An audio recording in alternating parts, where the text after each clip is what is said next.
unless you're indoctrinated at some point early on, it's kind of like smoking. You tend not to pick it up later in life. I mean, there are exceptions to that. As a child, you were an atheist? Well, I just was not. Atheism has no content. I mean, being an atheist is like being a non-astrologer. You know, no one gets taught to be a non-astrologer. You just don't get convinced by astrology. So what were your parents? They were secular. I mean, God was just not talked about in the house. Oh, lucky you.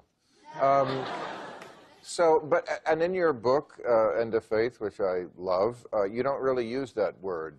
Yeah, yeah. So what would you say to people who say, because I hear this all the time, then what do you believe? Well, I mean, as you say, the irony is I never used the word atheist in this book, which actually touched off this movement's so-called new atheism. Your book did? Yeah. I thought it was me. Well, we collaborated. I'm kidding. I'm sure I stole some of your lines. But the point is that atheism is not a belief system. It is the rejection of a certain style of dogma, and it's the dogmas of religion. And so every Christian is an atheist with respect to Islam. They're not convinced by the claim that the Quran is the perfect word of the creator of the universe. They're not losing any sleep over whether or not to convert to Islam. And an atheist is just someone who goes one God further and just does not accept any of these unsupported claims. And what do you say to people who say to people like us, you're just being mean? You know, because I hear this all the time, you know, religion, it gives comfort to people. Why don't you let them have that? What is the answer to that and to convince people that, you know, that comfort comes at a price? Right, right. Well, there's this idea that religious beliefs can be kept separate, and they don't need to intrude into public policy, into politics, into science. And it's just not true. Insofar as somebody actually believes something, it inevitably shows up in the world. I mean, the beliefs are the means to organize behavior and emotion. And so presidents who really believe that the book of Revelation is a guide to the end times could very well lead us into wars that conform to those bogus blueprints. And we have a Muslim world that is lit up with notions of martyrdom and jihad. And these are beliefs, explicit beliefs about how you get into paradise and what it's worth living for and dying for. But I can almost hear people out there saying, but that's not me. I'm a religious person, but I don't believe like George Bush did. I mean, there's a story in the press, I'm sure you've seen this recently, that George Bush told Jacques Chirac in 2003 that he was asking his help to go into Iraq because he said the biblical demons named Gog and Magog. Yeah, yeah. I don't know about these demons, but Yeah, well, nobody does, as it turns out. Well, they're in the book of Ezekiel, and they're in the book of Revelations. But he said they were afoot in the Middle East. You know, what people say, well, that's not me. That's the extremist. Right. Well, it's not extreme. I mean, the issue there is that, I mean, that should be horrifying to us, the Gog and Magog story, that those thoughts were rattling around Bush's head. But it should be horrifying but not surprising, because the evangelicals have been telling us for a century what they believe. 70% of evangelicals think that the Bible is a literal word of the creator of the universe and that all of those prophecies are valid. Yes.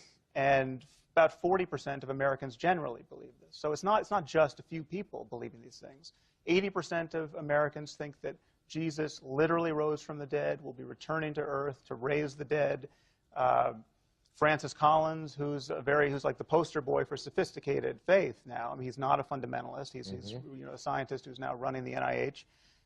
He believes this is Obama's appointment. Yes. Let's set the table for people who don't know this story. I know who he is. Yeah. Francis Collins. He is a brilliant scientist. You can't deny that. He mapped the human genome.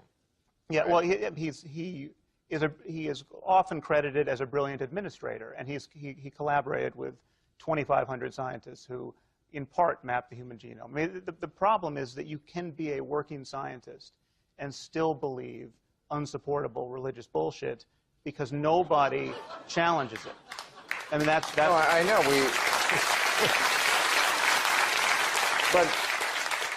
And Obama has appointed him to be the head of the NIH, which is the National Institutes of Health. Right.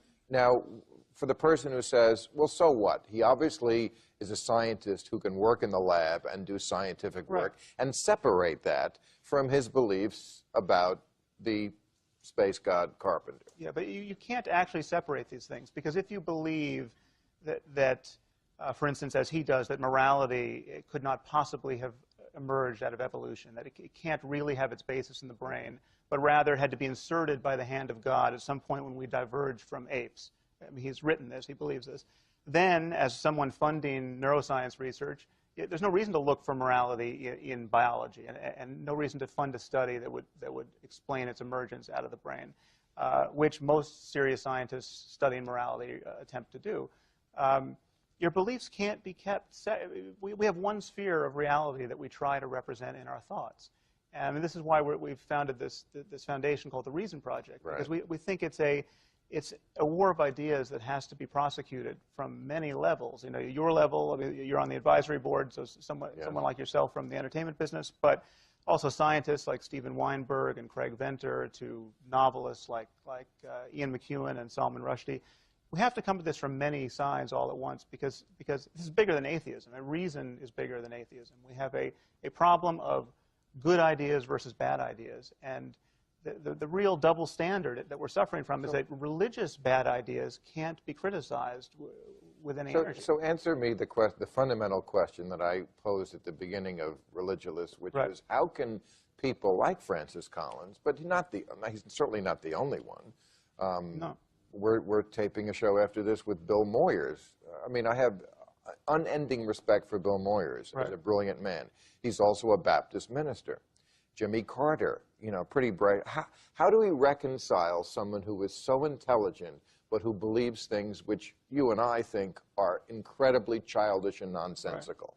Do we say that it's a neurological disorder do they have, or do we just say, I'm sorry, however brighter you are in the other field, you're a rube? Yeah. No, it's a social disorder. It's a conversational disorder. It's the fact that we can't apply enough pressure to these ideas, and it's taboo to do so. And there's this fact that there is a core of truth to religion that we should be interested in. There's the fact that people do have transformative experiences. You know, if Jesus really was who they said he was, or Buddha likewise, it's possible, perhaps, to be the Tiger Woods of compassion. You know, it's possible to really to be someone who has transformed himself, and we should be interested in that, and we should want to actualize that and understand it scientifically. But the problem is that it's so mired in religious mumbo-jumbo and superstition and taboo, and religion has seemed to be the only game in town in talking about that possibility, and we have to overcome that. And we will, with your help. Thank you very much, Sam. We'll talk again soon and more. Sam Harris, everybody. Thank you, Sam. Let's meet our panel.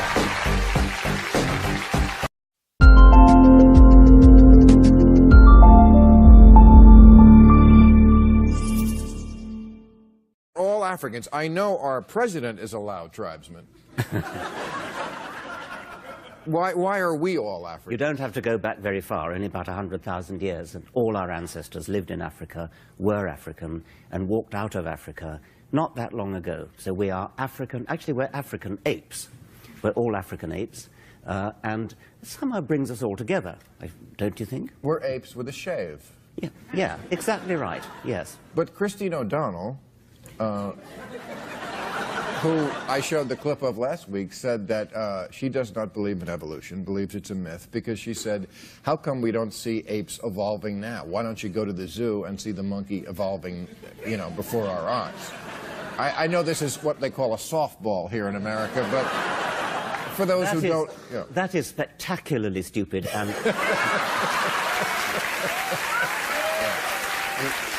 It's not... I love the British, the way they can get away with it. It's not just that it suggests that she thinks that monkeys turn into humans overnight, but it's also the fact that monkeys are very good doing what they do. They live up trees, and it's a very good thing to be a monkey if you're up a tree. You might as well say, why aren't humans turning into monkeys? Because we have a common ancestor with monkeys, which lived about 20 million years ago, and we've both been evolving ever since. That's as simple as that. What about throwing the poop? Well, I've known that to happen, if not in real humans, at least in human cartoons. But that does seem to suggest that the monkeys are more primitive, more interested. Well, primitive means more like ancestor. And so if we looked at the common ancestor of humans, and it's up there, and then we come down, that common ancestor would have looked much more like a monkey than it looks like a human. So we probably would have called it a monkey, yes. And the people who say evolution, you know, not real because we can't see it, this kind of stuff, in your book, which is marvelous, interesting, even to the layman, which is what I am, the layman, if I could appreciate it, anyone can, because I'm not a science person. You talk about, for example, the fact that lizards, even in our lifetime, were moved to an island, right, where they never were before, and we saw it in just a matter of decades. That's right. I mean, most of evolution happened before we were born and took much too long for us to see, but there are just a few examples, and these lizards is one. They were moved from one island in the Mediterranean to another, and within a couple of decades, they had evolved a completely new diet, and that had changed their jaws, even changed their stomachs, and they now got stomach valves. In just a couple of decades, just think what could be achieved in 1 million years, 100 million years. So when people say the Bible is real, what they're really saying is that ancient people somehow have more knowledge of it, somehow more wiser. That's silly, right? Because wisdom develops on the shoulders of other people. I mean, there could be no Einstein without Newton. There could be no, right? Yeah. And we're not even talking about the ancient Greeks, and we're talking about a tribe of wandering Middle Eastern herdsmen. I mean, why would they have any wisdom about the origin of the world or the origin of anything else?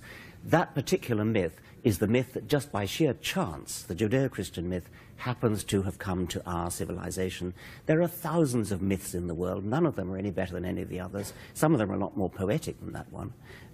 But that's all you can say. And you have a campaign, I know, that I saw you speak on YouTube very eloquently about this OUT campaign. Oh, the OUT campaign. Well, it's even written on the T-shirt, which, by the way, you can get from richarddawkins.net.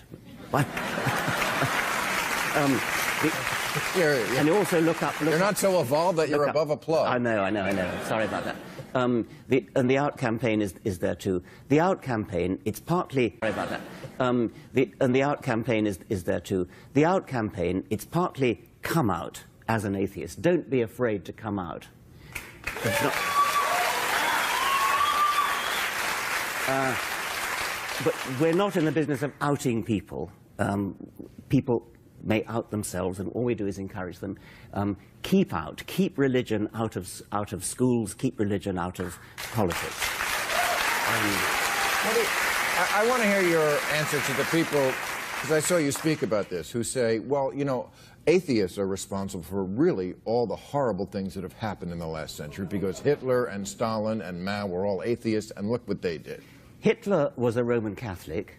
And even if he wasn't, which he was, even if he wasn't, his soldiers, his foot soldiers, those who actually did the horrible things, were either Catholic or Lutheran, and they had been schooled for centuries to hate Jews. Both Catholics and Lutherans had been trained to believe that Jews were responsible for killing Jesus. So Hitler had a ripe field to plow there in the Christian heritage of Germany. But could I add something to that? Because I've thought about this, I've been confronted this with myself many times, which is that I think people get hung up on the word religion. Hitlerism, Stalinism, Maoism were state religions. They were religions, of course. And Hirohito in Japan was a godlike figure. Yeah. The real crux of it is that any time that people give up on logic and put their faith in someone, Kim Jong-il, in North Korea, the mythology around him. They said that the first time he played golf, he had 11 holes in one. Yes, right, yes. That's religion. That's right. And the point is that there is no logical pathway that would lead you from atheism to do those terrible things. Right. There is a logical pathway that would lead to either from a Christian religion or something like that, or from one of these state religions like Nazism, like Stalinism, and so on. You really can justify doing those awful things if you believe something as strongly as religious people do. But nobody's going to go and kill for the sake of atheism. Why on earth would you? Right. Yeah. In France this week, they passed a law that you cannot wear the burqa. Now, I know you feel, as I do, it doesn't really matter what you wear, but just speak a little about what goes on in the schools of... Right. I mean, I think, as you imply, there are much worse things than the clothes you wear. A couple of months ago, I visited a British Islamic school, one of the best in the country, and the headmaster was a leading a leading Muslim in Britain, and I spoke to about 6 of the girls. Only the girls and boys are kept strictly separate, of course.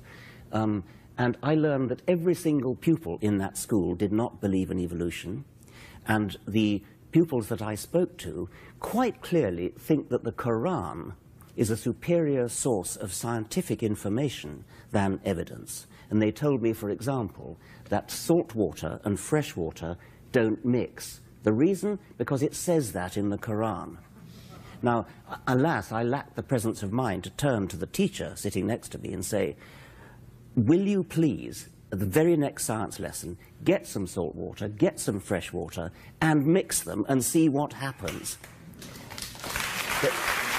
Well, and my guess is that even if she did that, and sure enough they would mix, they still would believe the Quran, because the Quran takes precedence over fact, evidence.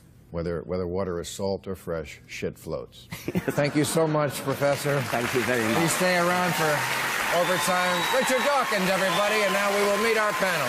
Thank you.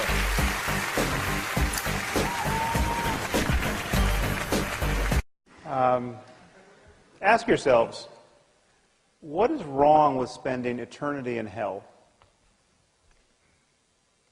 Well, I'm told it's rather hot there, for one. Dr. Craig is not offering an alternative view of morality. Okay, the whole point of Christianity, or so it is imagined, is to safeguard the eternal well-being of human souls. Now, happily, there's absolutely no evidence that the Christian hell exists. Okay, and I think we should look at the consequences of believing in this framework, this theistic framework, in this world, and what these moral underpinnings actually would be. All right.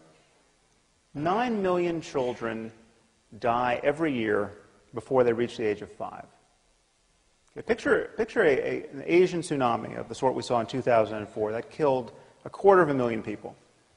One of those every 10 days, killing children only under 5. Okay, it's 24,000 children a day, 1,000 an hour, 17 or so a minute. That means before I can get to the end of this sentence, some few children, very likely, will have died in terror and agony. Okay, think of the parents of these children. Think of the fact that most of these men and women believe in God and are praying at this moment for their children to be spared. And their prayers will not be answered. Okay, but according to Dr. Craig, this is all part of God's plan.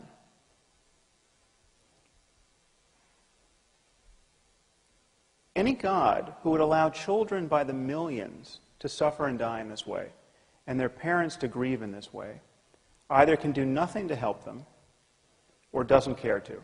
He is therefore either impotent or evil.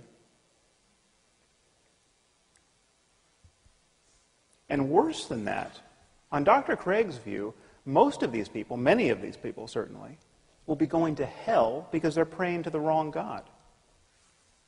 Just think about that. Okay, through no fault of their own, they were born into the wrong culture where they got the wrong theology and they missed the revelation. Okay, there are 1.2 billion people in India at this moment. Most of them are Hindus, most of them therefore polytheists. Okay, in Dr. Craig's universe, no matter how good these people are, they are doomed. If you are praying to the monkey god Hanuman, you are doomed. Okay. You will be tortured in hell for eternity. Now, is there the slightest evidence for this? No. It just says so in Mark 9 and Matthew 13 and Revelation 14. Okay. Perhaps you'll remember from the Lord of the Rings, it says when the elves die, they go to Valinor, but they can be reborn in Middle-earth. I say that just as a point of comparison. Okay. So God created the cultural isolation of the Hindus. Okay. He engineered the circumstance of their deaths in ignorance of revelation. And then he created the penalty for this ignorance, which is an eternity of conscious torment in fire. Okay, on the other hand, on Dr. Craig's account, your run-of-the-mill serial killer in America, okay, who spent his life raping and torturing children, need only come to God, come to Jesus on death row, and after a final meal of fried chicken, he's going to spend an eternity in heaven after death. Okay. One thing should be crystal clear to you. This vision of life has absolutely nothing to do with moral accountability. Okay. And please notice the double standard that people like Dr. Craig use to exonerate God from all this evil. Okay. We're told that God is loving and kind and just and intrinsically good. But when someone like myself points out the rather obvious and compelling evidence that God is cruel and unjust because he visits suffering on innocent people of a scope and scale that would embarrass the most ambitious psychopath, okay, we're told that God is mysterious. Okay, who can understand God's will? Okay, and yet this is precisely, this merely human understanding of God's will is precisely what believers use to establish his goodness in the first place. You know, something good happens to a Christian. He feels some bliss while praying, say, or he sees some positive change in his life, and we're told that God is good. Okay, but when children by the tens of thousands are torn from their parents' arms and drowned, we're told that God is mysterious. Okay, this is how you play tennis without the net. Okay, and I want to suggest to you that it is not only tiresome when otherwise intelligent people speak this way, it is morally reprehensible. Okay, this kind of faith is really the perfection of narcissism. I mean, God loves me, don't you know? He cured me of my eczema. He makes me feel so good while singing in church. And just when we had given up hope, he found a banker who was willing to reduce my mother's mortgage. Okay. Given all that this God of yours does not accomplish in the lives of others, given the misery that's being imposed on some helpless child at this instant, this kind of faith is obscene. Okay. To think in this way is to fail to reason honestly or to care sufficiently about the suffering of other human beings. And if God is good and loving and just and kind, and he wanted to guide us morally with a book, why give us a book that supports slavery? Why give us a book that admonishes us to kill people for imaginary crimes like witchcraft? Now, of course, there's a way of not taking these questions to heart. Okay, according to Dr. Craig's divine command theory, God is not bound by moral duties. God doesn't have to be good. Whatever he commands is good. So when he commands that the Israelites to slaughter the Amalekites, that behavior becomes intrinsically good because he commanded it. Okay, well, here we're being offered, I'm glad he raised the issue of psychopathy, we're being offered a psychopathic and psychotic moral attitude. It's psychotic because this is completely delusional. There's no reason to believe that we live in a universe ruled by an invisible monster, Yahweh. But it is psychopathic because this is a total detachment from the well-being of human beings. This so easily rationalizes the slaughter of children. Okay, just think about the Muslims at this moment who are blowing themselves up, okay, convinced that they are agents of God's will. There is absolutely nothing that Dr. Craig can say against their behavior in moral terms, apart from his own faith-based claim that they're praying to the wrong God. If they had the right God, what they were doing would be good on divine command theory.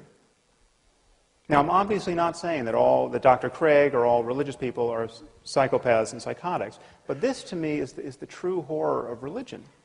It allows perfectly decent and sane people to believe by the billions what only lunatics could believe on their own. Okay, if you wake up tomorrow morning thinking that saying a few Latin words over your pancakes is going to turn them into the body of Elvis Presley, okay, you have lost your mind. Okay? But if you think more or less the same thing about a cracker and the body of Jesus, you're just a Catholic.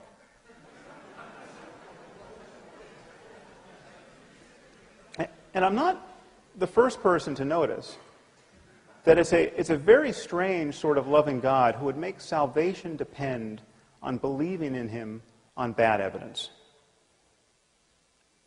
Okay, I mean, if you lived 2,000 years ago, there was evidence galore. I mean, he was just performing miracles, but apparently he got tired of being so helpful.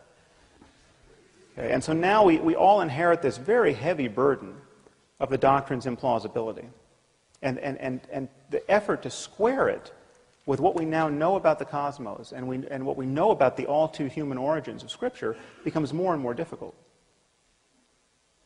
And it's not just the generic God that Dr. Craig is recommending. It is God the Father and Jesus the Son.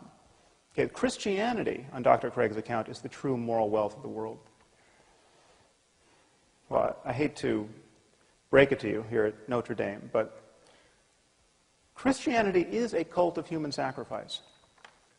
Okay, Christianity is not a religion that repudiates human sacrifice. It is a religion that celebrates a single human sacrifice as though it were effective. God so loved the world that he gave his only Son. John 3:16. Okay, the idea is that Jesus suffered the crucifixion so that none need suffer hell, except those billions in India and billions like them throughout history. Okay, this is astride. This doctrine is astride a contemptible history of scientific ignorance and religious barbarism. We come from people who used to bury children under the foundations of new buildings as offerings to their imaginary gods. I mean, just think about that. In vast numbers of societies, people would bury children in post holes, people like ourselves thinking that this would prevent an invisible being from knocking down their buildings. Okay. These are the sorts of people who wrote the Bible. Okay. If there is a less moral framework than the one Dr. Craig is proposing, I haven't heard of it. Does God exist? Is religion a force for good or evil? Can religion and science go hand in hand? To find some answers, I've come to Oxford, home to the oldest university in the English-speaking world and the place where I studied as an undergraduate. One of the jewels in this city's crown is the Oxford Union, the debating chamber that's witnessed such legendary orators as Winston Churchill, Benazir Bhutto, and of course, Kermit the Frog. I've come back to the Union today to sit down with the world's most famous atheist, Professor Richard Dawkins, to put faith on trial and to ask, is religion evil?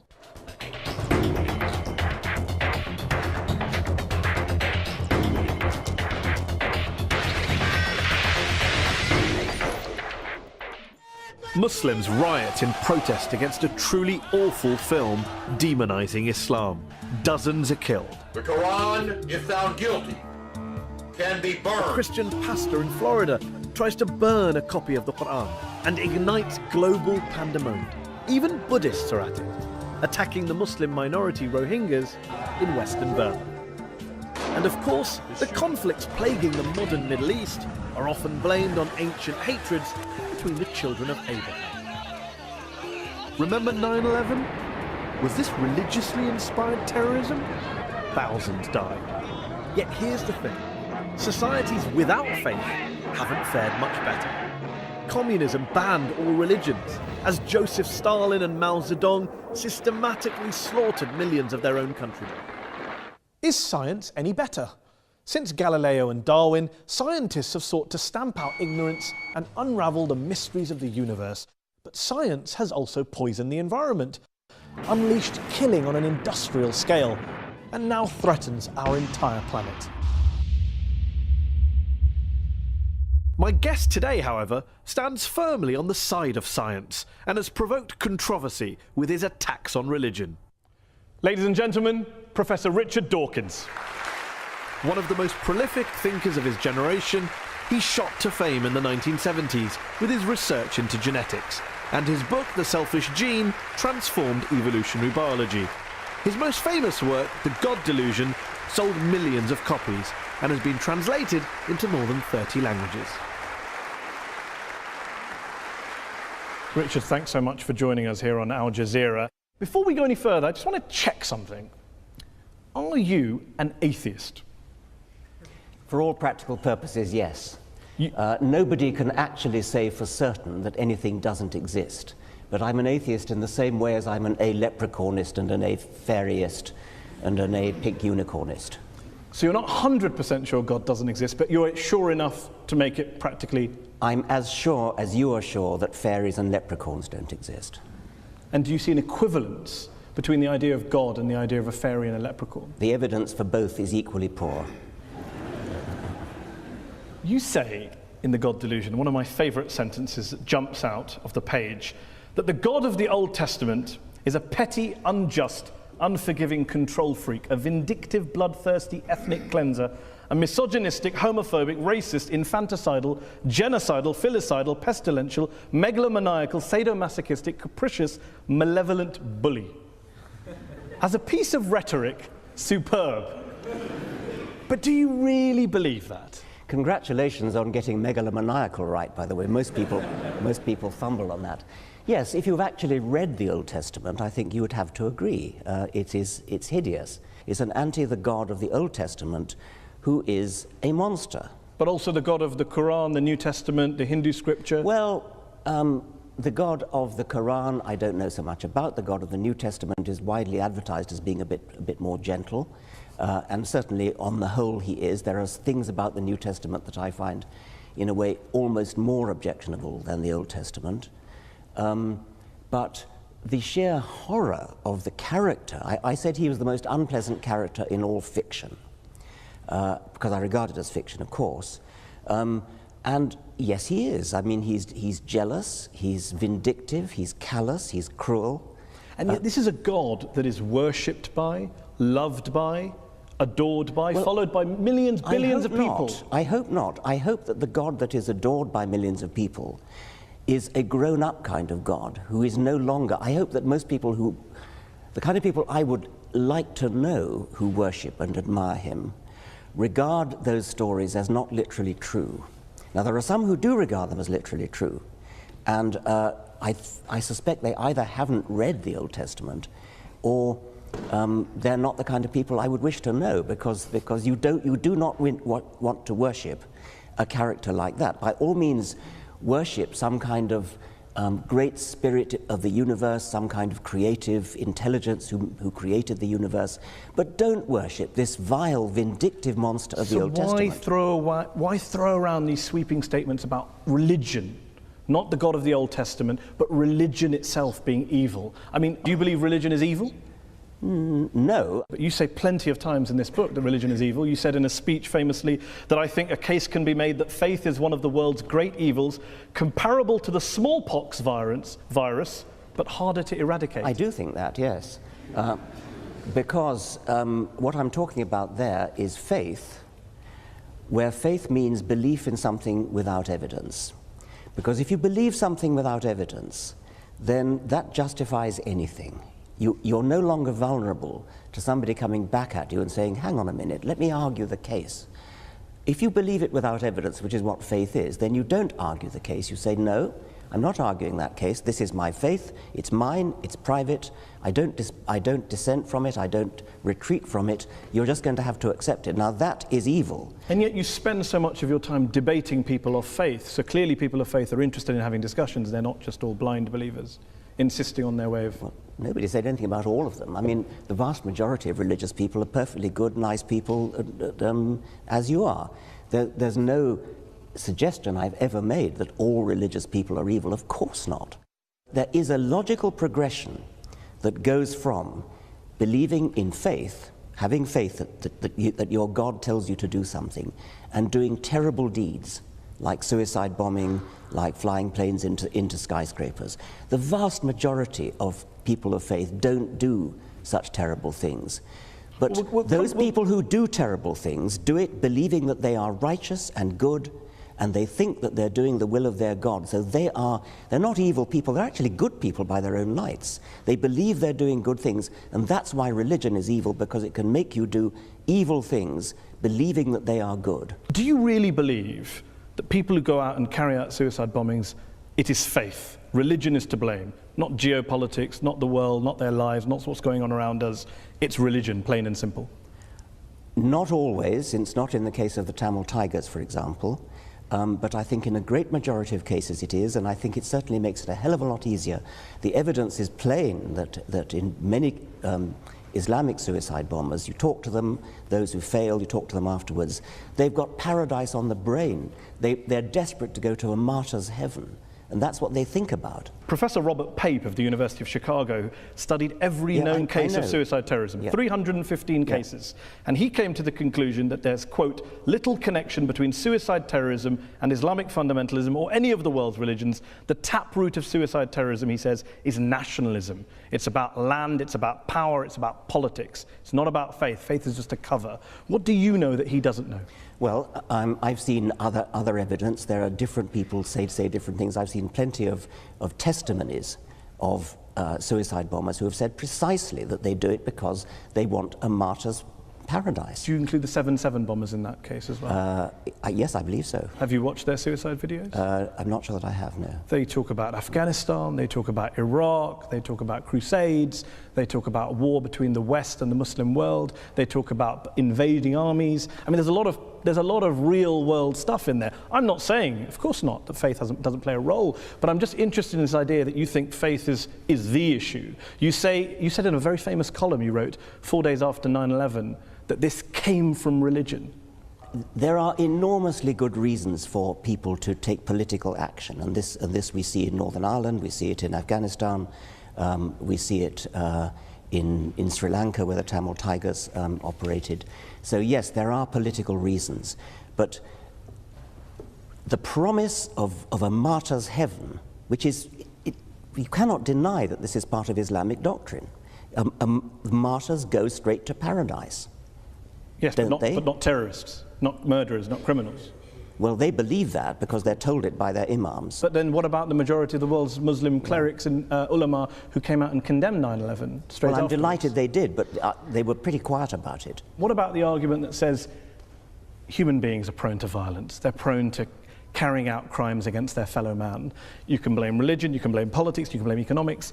Lots of factors, lots of excuses. What I don't get is, why do you only focus on religion? For fairness, why don't you also isolate the other factors? There are lots of other factors, and I'm quite happy to say that, yes. There are lots of, I mean, if you look at the wars of history, some of them have been about religion, plenty of them have not been about religion. I never said religion is the sole cause of wars and violence. You may not have said that, but you would accept that the new atheists, people like Sam Harris, the late Christopher Hitchens, have blamed a lot of history's wars on God and religion, and you make a similar suggestion in The God Delusion. Yeah, I would blame a lot of history's wars, but the most terrible wars in history, the two major wars of the 20th century, are nothing to do with religion. You accept that point? Yeah, of course. And the Cold War and Vietnam? Yes, I would, of course, yes. So when you have a situation where some of the world's worst crimes were carried out not by believers, how then does that square with your idea that it's religion that causes good people to do bad things, it's religion that's driving violence, your original statement against religion at the start of this? Dogmatic belief in something like religion or something like Marxism or something like Nazism, these are all, or indeed patriotism, I mean, my country right or wrong, these are all pernicious beliefs which can drive people to do terrible things. And in the Second World War, Hitlerism was driven by racism, by a sort of sub-Wagnerian pagan religion which Hitler revived. Stalin's atrocities were motivated by a dogmatic belief in Marxism. And atheism. Stalin happened to be an atheist, but he was never motivated specifically. The Soviet Union was not based on scientific rationalism, on the elimination of religion and God? Stalin persecuted the church. Stalin persecuted just about everybody. Are you saying that the Soviet Union, the leaders of the Soviet Union, were not driven by a hatred of religion? and a belief that science and human progress and materialism was the way forward? They believed that materialism, science, human progress, those are kind of there was a Marxist slant on those words, and they were hideously misused. Mao Zedong, when he invaded Tibet, told the Dalai Lama that religion is poison. The subtext to the late Christopher Hitchens' book was religion poisons everything. Can you blame people of religion for saying, hold on, we've heard these ideas before, that religion poisons everything and it leads in one direction? It's an incidental fact that Mao Zedong and Stalin happened to be atheists. They Incidental, were not. it wasn't core to communism. I think it was not core to communism, no. So when Karl Marx was talking about religion being the opiate of the masses, that was just a throwaway line. Yeah, I mean, that was an out of context statement. I mean, what on earth do you think that's got to do with atheism? I don't know. Let me put a statement in context to you. Albania, one of the world's worst dictatorships, tyrannies that we've seen in the last 100 years. Article 37 of Albania's communist constitution declared, quote, "The state recognizes no religion and supports atheistic propaganda in order to implant a scientific, materialistic world outlook in people." What do you think you're saying? I mean, that's an appalling thing to say. Of course it is. Why is that an appalling thing to say? What do you disagree with in that statement? Why would I want to support atheistic propaganda? I support science and truth. But you don't support spreading atheism. I support spreading science and truth. If that happens to be atheism, I support it.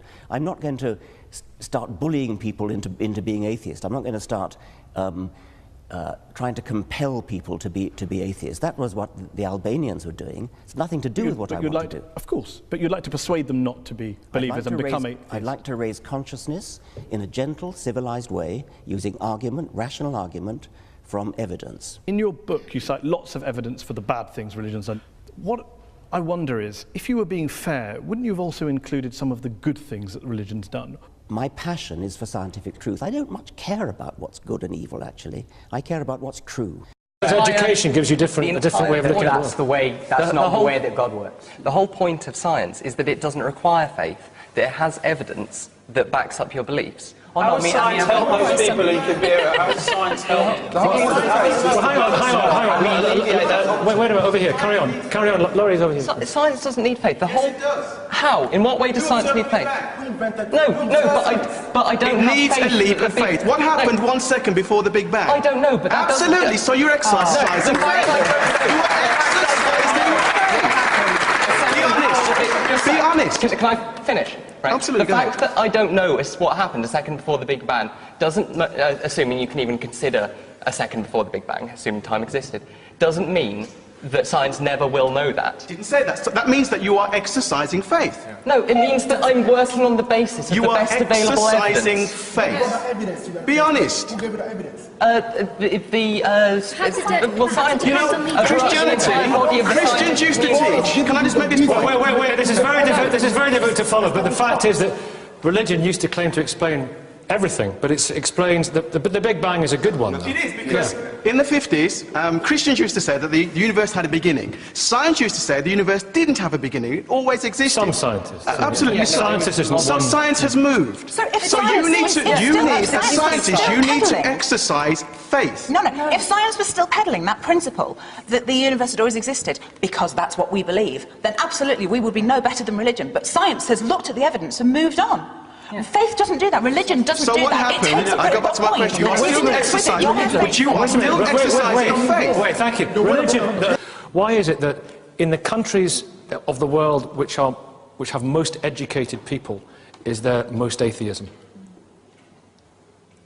Why is that? I just socioeconomics? People find new gods, don't they? People find new, like whether it be celebrity or whether it be money, and then you come back, and then some of those people find celebrity, find money, and find actually... If you taught in science that there are one group of people who believe the Earth is round and there is another group of people who believe the Earth is flat, you automatically bring in this assumption that the two propositions are a 50-50 proposition. And by teaching all these different ideas of the world, that evolution might be true, that religion might be true, that isn't the case. And it frustrates me that it's being taught as different kinds of truth. Sorry? What is the point of religion? What is the point of religion? If you can take these these great parts of the Bible which say, love your neighbour, do good to those who persecute you, etc. That's brilliant. What you don't need is the things that say, burn witches, stone adulterers. And if you can cherry pick that... It's very easy for people outside faith to look in and accuse people and say, you know, you're cherry-picking this, that and the other. Laurie, what do you think about giving a child that you have the religion that you want to give that child? I think it's quite naive to say that that there aren't people with very, very strong faith who do horrible, horrible things and believe horrible things because of their religion. Now, it doesn't mean that it actually says that in their texts, or that's what the texts mean, or what the correct interpretation is, or whatever. But there are people who, you know, bomb abortion clinics because they feel so strongly based on their faith that that's the right thing to do. I think that's highly polluting to many people's minds, and certainly can be extremely damaging in children. I think parents have an absolute right to bring their children up in the manner they see fit, but you know, it becomes danger when, say, Jehovah's Witnesses restricting their children from having, you know, blood transplants transfusion, because they think that it's against God. I mean, that people die as a result of that. But that's more, but for them, that is more important. That for them, I guess, the idea that they could die isn't the worst thing that could happen, right, because within that religious understanding, there are things that they find more important than you who don't have a particular... Right, and that's great for them. That's great for them, and as an individual, they have every right to die as a result of lack of medical treatment because of what they believe. But when their kids with you know, developing leukemia aren't getting the treatment they need because their parents believe things which are frankly insane, that's... I think there should be protection. Faith schools are a good idea, then. They give you that moral code. No. But why would you need faith to give you a moral code? There's so much... Where do you think most of the moral code comes from? Human beings. From people. Just human beings, we just kind of made it up. If you take... A lot of this country that you live in was built on a very Christian foundation. A lot of it. But the ancient Greeks had a moral code. Yeah, they had a moral code, but it's all built on that was long before Jesus. But it's all built on faith, isn't it? It was all built on their faith and their gods. So it's all built on a higher ground, on a higher purpose. That's where it's all... Any of the human rights legislations that have come in the last 50, 100 years, the legislation against homophobia, against sexism, you take any of those things, against slavery, how many of them came from the Bible? Religion is consistently opposed a lot of over those, the years. A lot of those. That our laws have come back. But I think we also need to look at the fact that human rights legislation says that children need to have freedom of religion, and parents also need to have freedom to bring their children up in a religion if they choose to. Now, obviously, you have to balance that against human the rights laws often compete against each other, don't they? You know, you balance it against the right of the child to make their own decision to leave a religion if they want to. For example, the process of evolution. And they say that deepens their faith because it is so amazing. Yeah, completely. I think science, I'm not a scientist, but I find myself hearing these scientific developments in quantum physics, and as far as I do understand it, I stand in awe, and I think it's amazing and awesome, and I'm inspired in wonder. I don't have a kind of breakdown in my faith, because I'm not reading the Bible like as you say, like a manual or a textbook or a scientist. Excuse me. It's pointless. I'm sorry to interrupt you, but, you know, if you get rid of the Bible and say that you have to follow evolution, then the whole basis of the Bible breaks down. The whole basis, the whole point of us being here, the whole concept of sin. Your faith may break down if you don't believe in creationism, but it doesn't. Very disingenuous of Christians to There are many people who read that, many scientists, and it has deepened. I know Christians deepened their faith because it is such what? Because it means, well, if you believe in evolution, it means that the whole basis... It's no question of believing in evolution. The Genesis story is not a science... Laurie, when you hear phrases like that, believing in evolution, what do you think? I think it's lovely when people are able to, you know, reconcile their beliefs, and they're welcome to them.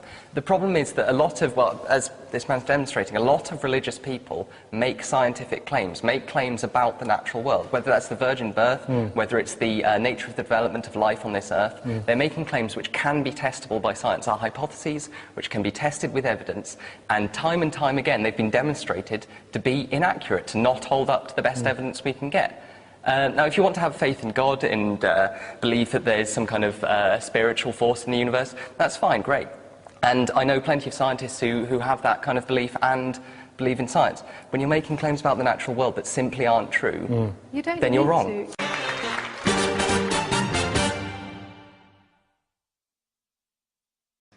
And consider Christianity. The entire doctrine is predicated on the idea that the gospel account of the miracles of Jesus is true. This is why people believe Jesus was the Son of God, divine, etc.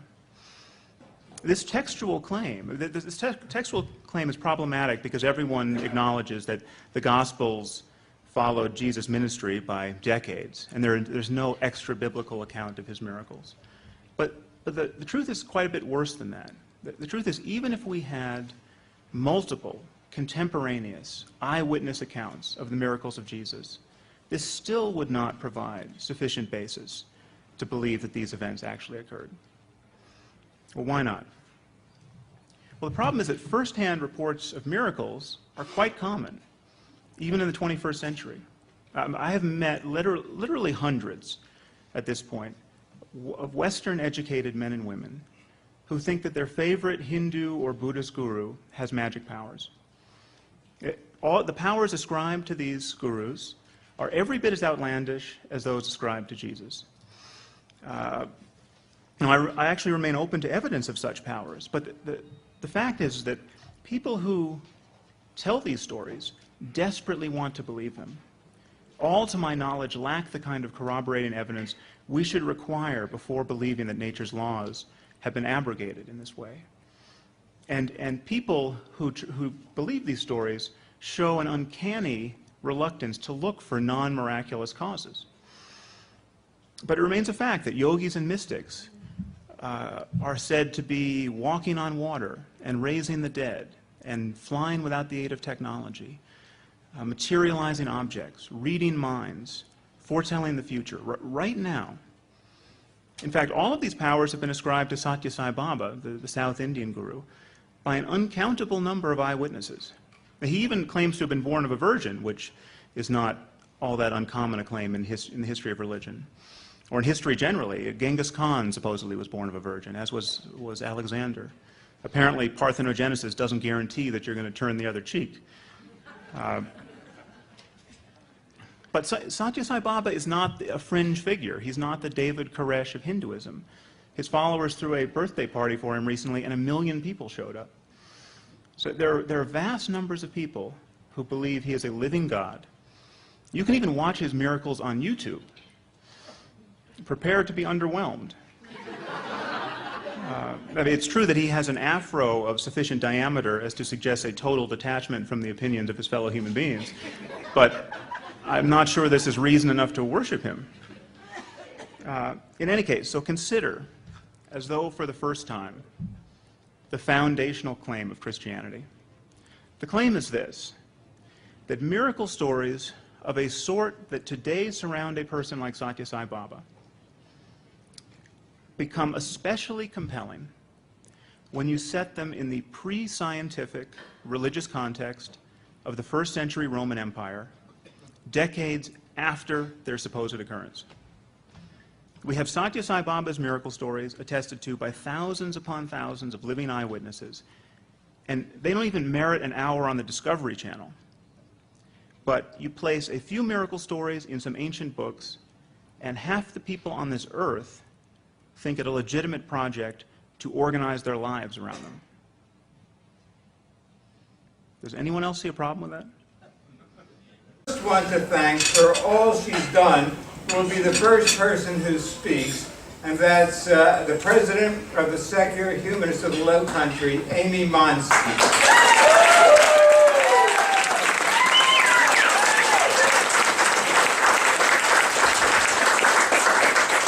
She also happens to be the coordinator of the Secular Coalition for South Carolina. She started the first Camp Quest in South Carolina and has done many more things. After Amy says a few words, we'll have Elizabeth Cornwell, who's executive director of the Richard Dawkins Foundation, followed by Sean Faircloth, who gave that rousing introduction last night and is also director of policy and strategy of the Richard Dawkins Foundation. And then we'll have some other guy say a few words without the word foundation. But first we'll have Amy Monsky.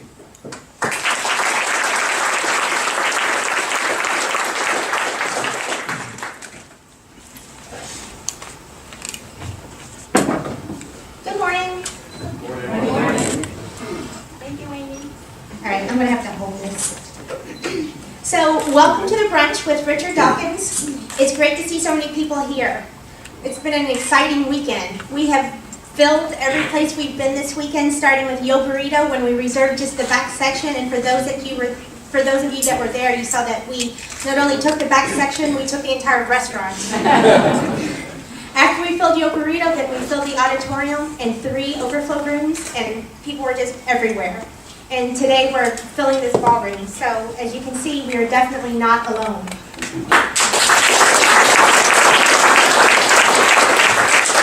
So as Herb said, I'm the president of the Secular Humanists of the Low Country. We are the local community. We're no longer just a group, we're a community of atheists, humanists, free thinkers, agnostics, you name it.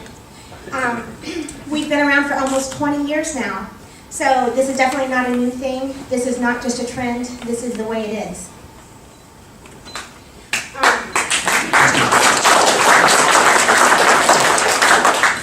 We do lots of things each month, lots of fun activities. Many of them are social.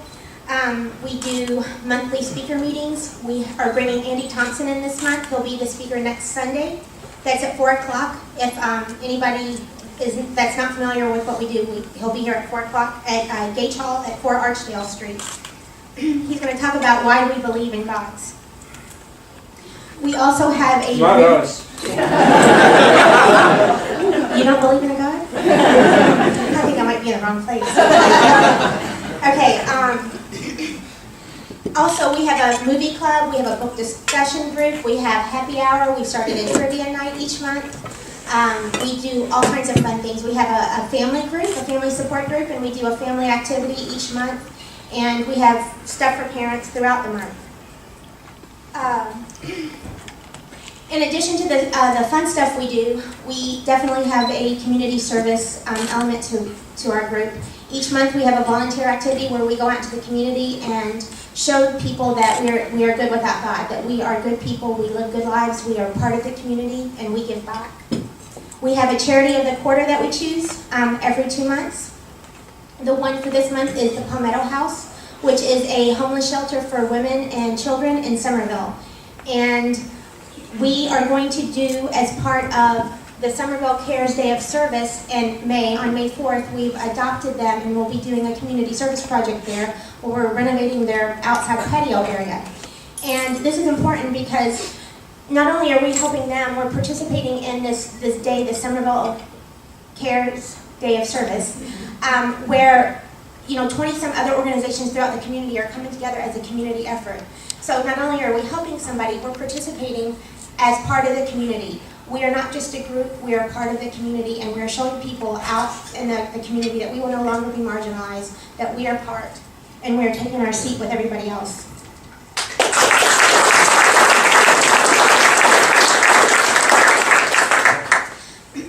Along the lines of showing everybody that we're not going to be marginalized anymore, I'm sure many of you are familiar with the Flowertown Festival.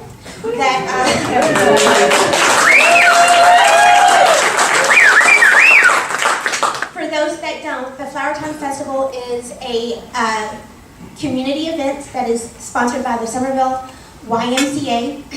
It's one of the largest art fairs in the Southeast. It's in the top 20 events. There are 200 to 250,000 people that come. And most of the booths that are set up are artist booths. But they also have booths available for nonprofit organizations to come and share information about their organization. And at SHL, because we are part of the community, wanted to be a part of this as well.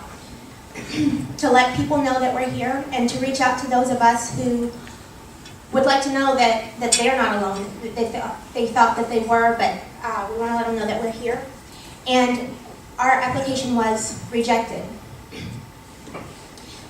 Without giving us a reason for that rejection at that point, we had only to rely on what I was told over the phone. Back in December when I had called to ask if it would be okay for us to participate, and I was told no, that they're a Christian organization. So fortunately, the American Humanist Association's Humanist Legal Center, the Appiani Humanist Legal Center, took our case, and they contacted the Flowertown Festival and told them that what they were doing was not okay. And they didn't want to listen at first, but after we filed and said, filed a complaint with the state and said that we intended to file court, I believe what it said was after deliberation and prayer, and oh yeah, talking to their legal team, they decided to let us in. So we are now going to be a part of that. And I'm very excited. So that's April 5th through 7th. And we are going to need help staffing the tables, so please let us know after that. Not only do we need help staffing the tables for that, we need help from you to let us know what would you like to see. What would you like to see us do? What would you like to see us offer? So please, make a point to not just to be a part of the group and to take ownership. Because this group is what we make it. And this group, it can't be a group of just one. It's got to be a group of all of us, and we all have to participate. So let us know what you think. Let us know what you like. The final thing that I'd like to tell you about SHL is that the last thing that we've got planned for this year that I'm very excited about is we're going to do something for the National Day of Reason this year. That's on May 2nd, the first Thursday in May. And perhaps you recognize the first Thursday as May is also the National Day of Prayer. So what we're going to do to celebrate, we sat around and we thought about it, and we thought something really fun to do. We're going to have a free thought slam, kind of like a poetry slam where we're going to go into a coffee house and have an open mic night, and everybody can come up and read their favorite free thought quote. So look for details on that, but that's in the works. So I guess I'd like to close by saying this group, for me personally, has been an amazing experience. And I love the entire free thought movement. And over the last 4 years, to see us grow, not just in this local community, but as a larger community, has been amazing. And looking at the future of the group, or the future of the movement, it's definitely with our youth. And I want to end by just telling you about Camp Quest, if you don't know about it already, that it's a summer camp for kids from humanist, atheist, etc. families. And because our movement is growing so much, I think that the Camp Quest is such a vital part of that for our youth, to give them the community that we here as adults, I know there are a few children in the room, but mostly this is a community of adults, that we need to provide this for our children so that we can pass it on and continue to grow. So Camp Quest is a traditional summer camp with a focus on humanist values and critical thinking, and where we teach kids not what to think, but how to think. And that is for Camp Quest, South Carolina. We have one in South Carolina. Our last summer was our first session, and this year will be July 21st through the 27th. So with that, I just want to thank you again for being here and being a part of this and letting me be a part of this as well. And I'd like to turn it over to the Executive Director of the Richard Dawkins Foundation, Elizabeth Cornwell.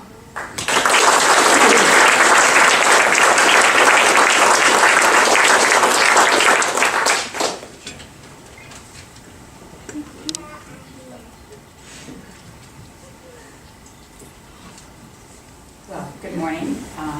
Charleston is just a beautiful city. It's the first time I've been here, and it's just lovely.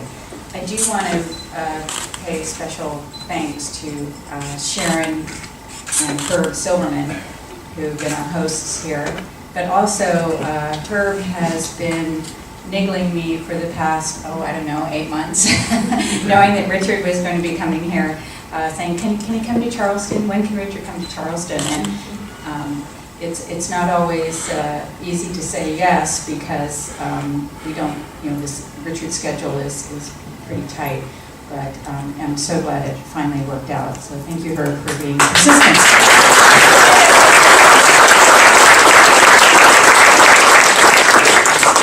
And I do want to acknowledge Richard Dawkins because his generosity with his time is tremendous.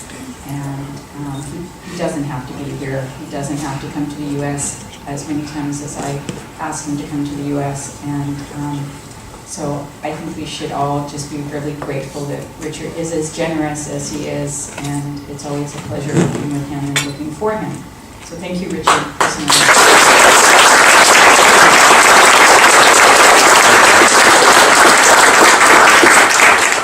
I'm just going to tell you a few things about the Richard Dawkins Foundation here in the U.S. We just, in fact, Richard was just in Miami. He was visiting professor there, and we did a rather large talk in the, Richard did in the basketball court, and we had well over 4,000 people attending that talk. It was a great crowd. And that same day, we also launched our Spanish language website, which is has the look and feel of our English language website. It's pretty much run by a group of people in Mexico City. So it does translate some of our articles into Spanish, but mostly what this group does is find articles that are pertinent to the Spanish language communities. Spain, South America, Central America, Mexico, as well as the United States and the Philippines. So it's a tremendous, it's been a tremendous effort by our web team in Colorado, and we do have some tremendous people working for the Richard Dawkins Foundation. We dedicate so much of our time and effort and funds to our website, and I hope all of you have visited that website. And it's just a pleasure working with these people, and the reach that we're getting already is pretty tremendous with over 1 million hits a month. But with the Spanish language website, we hope to extend our reach to areas that really, really do need to know that there's community out there. There's a very, very strong undercurrent of secularism in the Spanish-speaking communities. So please, if you get a chance, let people know. If you could tweet or put it on your Facebook or on your blog, we'd appreciate letting us know. We will be doing this type of thing with some other groups as well. We want to do one in Arabic. We're going to be doing one in French, and I think our next one that's going to roll out is in German. Not that there's like a huge problem in Germany, but they are interested. There is a lot of science and things, and there is a creeping religion throughout Europe. So we're looking for people who can actually sort of run the website. So it's not us, it's not people who are not within the community who are running the website. We want people in that community. We also hope to do one with African Americans, with gay and lesbians, with ex-Mormons, ex-Muslims, and so on. So we're growing that, and hopefully we will eventually reach every corner of the world. And your support has been letting other people know about this website really, really does help us. And the foundation is also involved, obviously, in bringing Richard around to different areas to speak. There will be a tour coming up in September and October for his new book, which is his autobiography. And that's a big part of what we do and we get Sean Faircloth out speaking, and I know that Andy Thompson, who is also one of our trustees, is going to be here next week, and I do encourage you to go see his talk. It's an excellent talk. His book is excellent, and Andy is a terrific person, and again, great to work with. And I'm sorry, he wanted to be here this weekend, but was unable because of work constraints. But the other things that the Richard Dawkins Foundation has been doing, things like providing childcare at conferences so that people could bring their families. One of the things that has been a concern is how do we bring more women into the movement. And of course, one of those things, women tend to be the provider for childcare, so we try to offer childcare, and that seems to have gotten a good response. And for more things that we're doing, we have done things with non-believers giving aid in terms of raising money to help in disasters. We've raised over $500,000 for Haiti, and have raised money since then for other, to helping others. But mostly it's trying to reach out and let people know that there is a community, that there are lots of people, and I think we really saw that last night, the fact that we had to turn people away. And I do want to mention that for anyone here who didn't get to see that, within the next 2 weeks we should have the videos up. And we also have, was anybody there for the taping with Richard and John Huddleston? Okay, so Mike, that's what I remember. So people were showing up so early. Richard interviewed John Huddleston, who is a professor of biblical studies at the University, or it's not University, College of Charleston. And we went to the auditorium earlier, and much to our surprise, there was already people showing up, and this was at 3:30.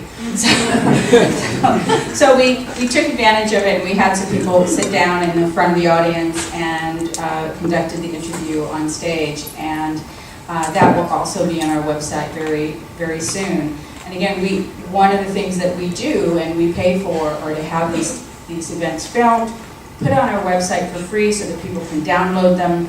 They can share them with their friends, they can send them off to others. We're about communicating. We're about trying to get as many people to understand how we feel as secularists, as atheists, not as much to convert people, but at least give them the opportunity to read about why we are atheists and secularists, and why, as a community, we need to form together. And that leads me to introducing our next speaker, which is Sean Faircloth, who is our Director of Strategy and Policy at the Richard Dawkins Foundation. So he's on our political arm of things and understands lobbying and understands politics. And of course, as you got to hear him last night, an incredible speaker and able to get people excited about what we do and building grassroots organizations. We can't do this alone. Richard Dawkins cannot make changes happen on his own. Nor can Herb, nor can Amy, nor can any single individual make things happen. It takes us organizing. And as I've said again and again, if the Christian right can do it, we can do it.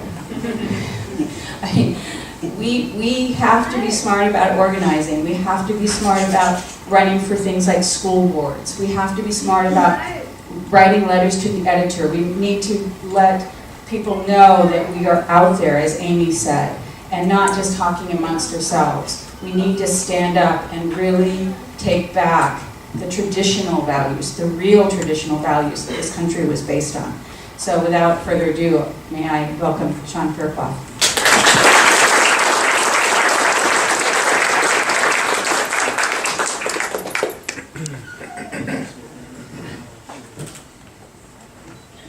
Thank you. You know you've got a good sized room when you can't get to the podium. And as usual, Dr. Cornwell, our executive director, was modest. You folks can hear me in the back okay? Okay. That she is really her brainchild. I mentioned last night about the A campaign. The website and all of its improvements are really her leadership that really got us there, the new Spanish language website. So we've made huge progress, and really it is largely to her credit, so let's give her a round of applause.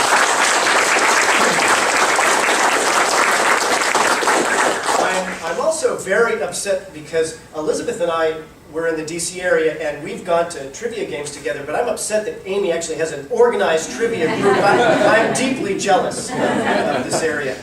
I was speaking to a group in back and a woman back who was talking about morality and atheism and humanism, and the first thing that popped up in that discussion of morality was sex.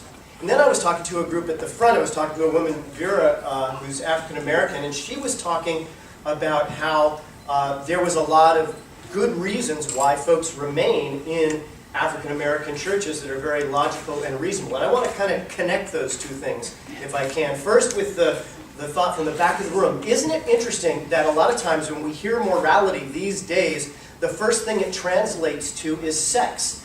Well, I just want to make a little suggestion, a little old-fashioned morality. Consenting adults. How about that? Here's another one. Number 2, I was a politician in Maine for 10 years. Here's a little bit of old-fashioned small-town morality. Mind your own business. How about that for some morality about sex?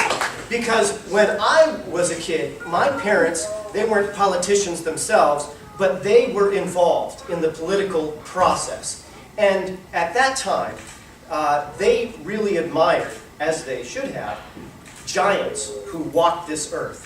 And 2 giants who walked this earth. One was 5'6", and his name was Martin Luther King.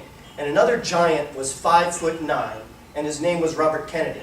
And no 2 people ever had more death threats that they knew about, that they were told about from the FBI. They knew every day when they got up in front of huge crowds the risk that they were taking. Now, these were 2 religious men, but I want to tell you, when the ruling came down from the Supreme Court in 1962 that there won't be government-imposed, government-orchestrated prayers in public schools, what did Dr. Martin Luther King say? He said he agreed with the decision. In fact, Dr. King said he felt even more confirmed that he agreed with the decision when he found out that the racist governor of Alabama, George Wallace, was so much against the decision. He said, well, then I know I was right. So that's where the Reverend Dr. Martin Luther King was coming from, and Robert Kennedy was coming from. And we have to recognize that there were very good things that came from the social movement in the black churches in this country, particularly in that era, and that there is common cause to be had with people who care about those values. And when Dr. King and Bobby Kennedy were walking on this earth and using that word morality, they were not talking about your naughty bits. They were talking about your children. They were talking about the future. And that's really what this is about. And I said to a few people at different tables that we're going to have a lot of fun, all of us in this room, in Iowa. Because that's the vacation spot of America. Let me tell you why we're all going to Iowa in 2015 and the beginning of 2016. You know, Jimmy Carter, back in the early 1970s, said he was going to become President of the United States. 0 people believed him. Nobody knew who he was. And he came up with a troop of people from Georgia, not from Iowa, who bussed up to the state of Iowa and changed the history of how politics works in this country. I went to the Iowa caucus campaigns this most recent cycle. And it was amazing. I mean, I'm a little small town politician. When I saw the Romney event, I saw a huge crowd of people. You know who the huge crowd of people were at his event? Reporters from Japan, Madrid, New York, Los Angeles. There were hardly any actual supporters and people. I have a friend there in Iowa that I got to meet who went around the last cycle and talked about health care. And he was just him, by himself, with a t-shirt, talking about health care.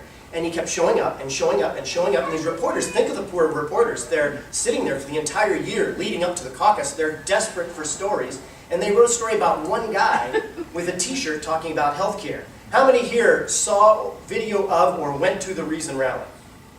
Okay, that was a huge event. If we got half of those people, if we got the people in South Carolina coming for 1 week, and people from New York coming from another 2 weeks, and we parse it out over the course of 2015, leading up to the January 2016 caucus, with t-shirts that say, get religion out of government, define common cause, with those like in the African American churches and the liberal churches that say they're going to remove religion from government, then we have a social movement that can gain media attention like nothing else and really transform society. We need to do this together, and we need to do it, as Amy mentioned, because of the next generation. I want to mention, I think there's a young man here named Carter Dawkins Owens. Where is Carter? A little boy. Little boys, and so he and Dad went out. Oh, he and Dad went out. Mom's here. But Carter Dawkins Owens is named after Professor Dawkins.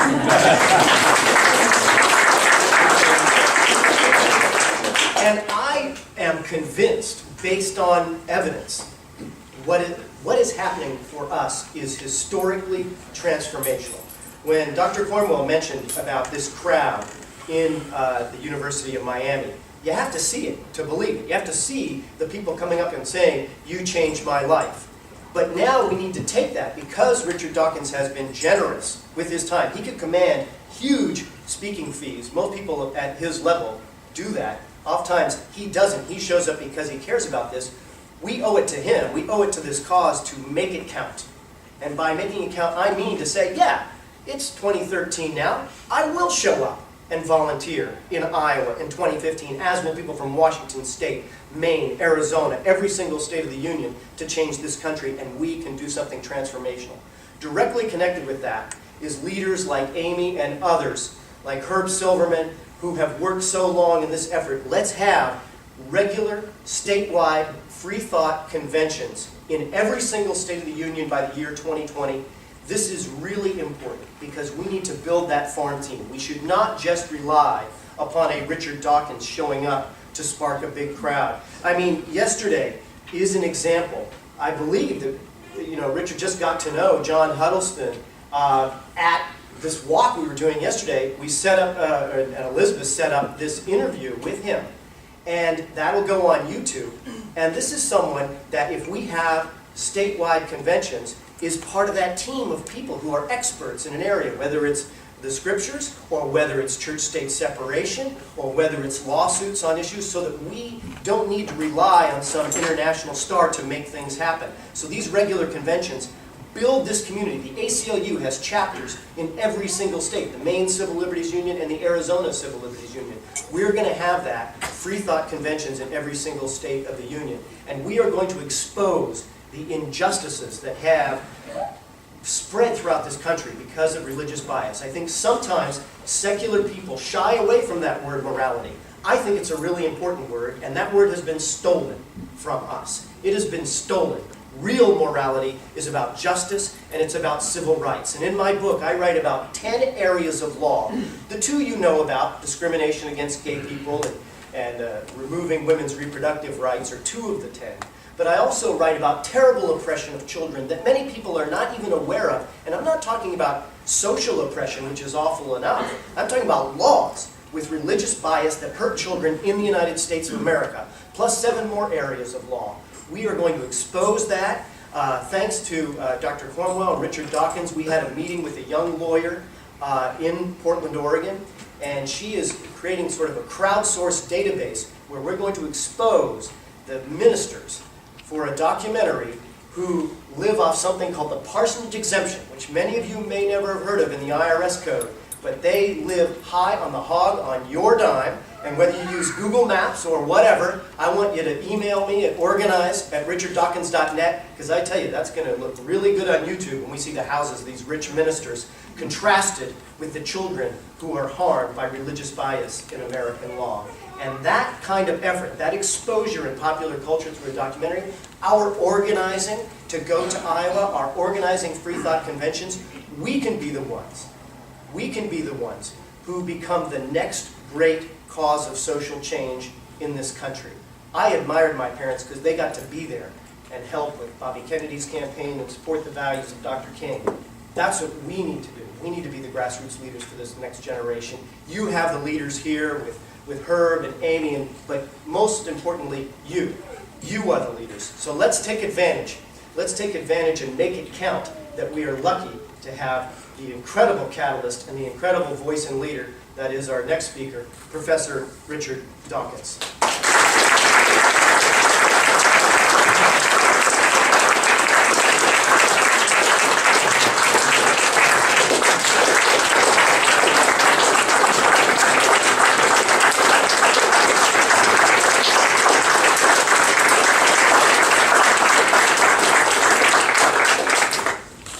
I haven't come with a prepared speech, and I shall be brief. I was, of course, immensely encouraged by the huge crowd that turned out last night. I was immensely encouraged by the more than 4,000 crowd that turned out in Miami a couple of nights ago. Clearly, we are on the march, and you've heard from Elizabeth and Sean the kinds of things that are going on, and Amy and Herb. So I am very, very encouraged by that. I think it's as well, though, to mention some things that are rather discouraging.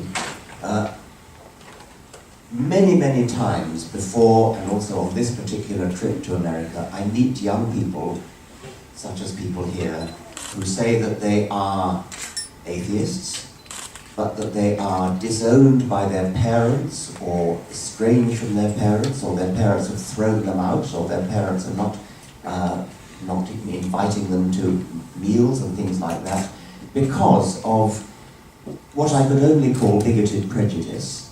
I wonder whether we could have a show of hands of people who are in any way estranged from their parents or have difficulties with their parents because of their stand. And that looks like about half the room. And that, I think, is a shocking indictment of something, and I'm not quite sure what. I don't want to make the suggestion that these problems are purely American. In Britain we have somewhat different problems, and one of our problems is, I'm sorry to say, Islam, which I think is less of a problem here. Only this morning I had an email from Lawrence Krauss, who many of you may know, a great hero of the free-thinking and intellectual and scientific movement. Lawrence spoke at a debate against a Muslim spokesman in University College London last night. And I don't know whether you know, but University College London is a beacon of free thinking. It was the first university in England to be founded on purely secular lines, and the first university in England to admit women and men on equal terms. At University College London last night, when Lawrence turned up for this debate, he found, well actually he suspected in advance, because I warned him in advance, that the Muslim organisers were proposing to have the audience segregated by sex, with the women sitting at the back, shades of Rosa Parks. I warned Lawrence about this and encouraged him to cancel the event. He contacted the organisers and was told that it was fine, they were not going to have segregated audience. He turned up at the University College London and found that indeed they were segregated. The women were sitting at the back. There was a separate section for men and a separate section for couples. Were they asked for their marriage certificate? Lawrence immediately protested and was given permission to announce to the audience that anybody could sit wherever they like. 3 young men, whom Lawrence described as nice, gentle kids, got up and moved from the men's section to the women's section. They were then descended upon by security guards who threw them out on grounds that they were a threat. Threat to whom? Lawrence then packed his bag and said he was leaving, and Lawrence walked out. Good for Lawrence.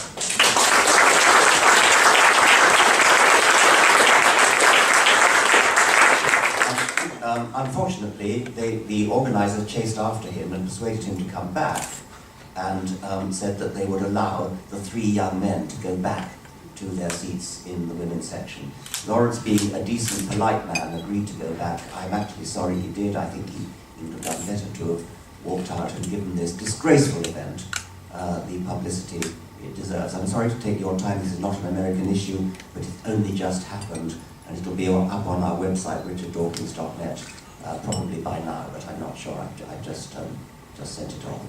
Another anecdote, really, that I think is disturbing. When I was in Miami 2 or 3 days ago, I was told of a teacher in a Miami school who had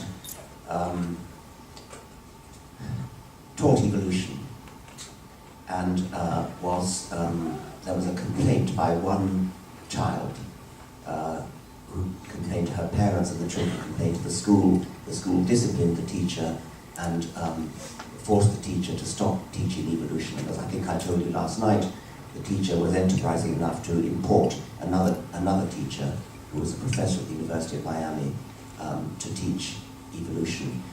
This was a flagrant example of capitulating, caving in to religious interests, because we have all, and it's the same with the case at University College London, we've all been brainwashed, whatever our own opinions, we've been brainwashed into treating religion with kid gloves, as though somehow it deserves special consideration. If you think about that incident in London last night, and imagine that instead of being segregated by sex, there had been a section for white people, a section for black people, and as in apartheid South Africa, a section for coloured people, as they called them.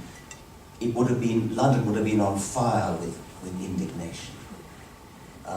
But all we nice, decent, liberal people are so terrified of being thought anti-Islamic, Islamophobic, anti-religious, that we cave in, we capitulate. School head teachers capitulate to parents who complain about the religious interests of their little darlings being trampled on. To hell with religious interests. We have to... we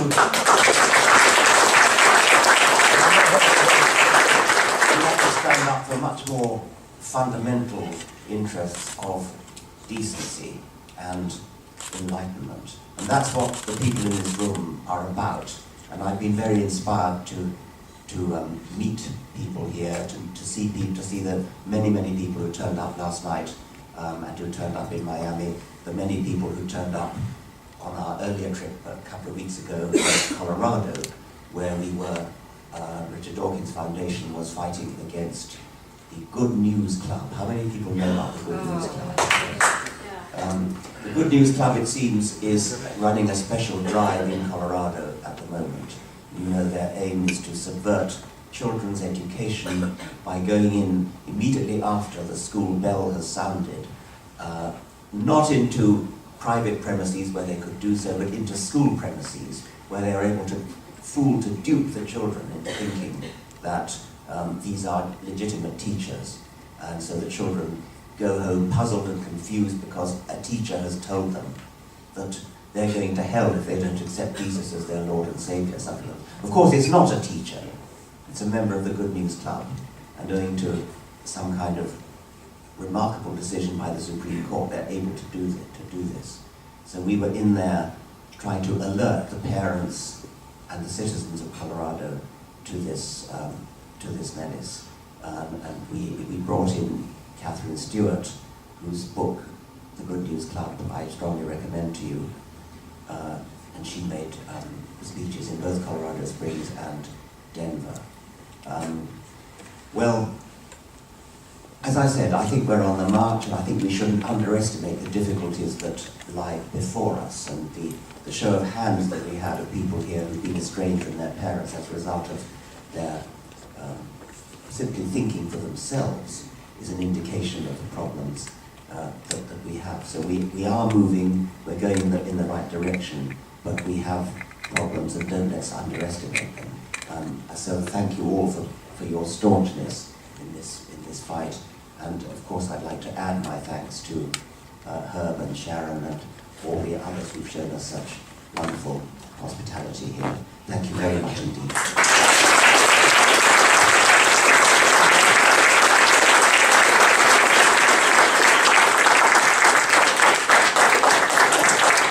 I really appreciate the generosity that he's shown in terms of time and involvement in this movement.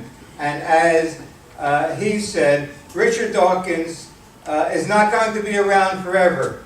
He's the closest we have to infallibility in our movement, but even Richard is not infallible, and he's Professor Emeritus, just like we have a Pope Emeritus, except nobody thinks Richard is infallible or will be able to carry on forever. So as people in the Dawkins Foundation have said, it's up to people here to carry on the good work that Richard Dawkins and others have started.